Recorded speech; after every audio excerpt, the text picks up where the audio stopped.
Hello everyone, in this video I'm going to show you how to get your refund for Amazon Prime. So all you need to do is open any browser and then type in refund Amazon Prime and then press on the first link, how to cancel Amazon Prime, Amazon customer service.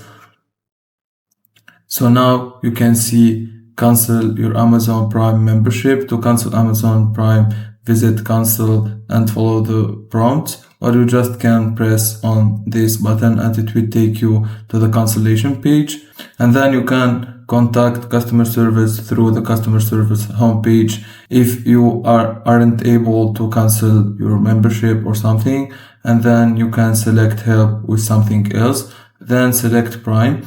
And for refund eligibility, paid members who haven't used their benefits are eligible for a full refund of the current membership period. Amazon will process the refund in 3 to 5 business days. For more information, visit cancel membership section at Amazon Prime terms and conditions. And then you can see all the informations about membership cancellation and everything here.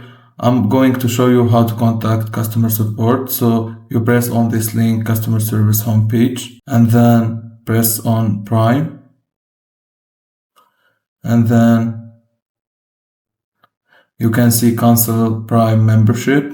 You press on it and then cancel Prime membership again, and then that's it. If you find this video helpful, don't forget to like and subscribe, and thank you for watching.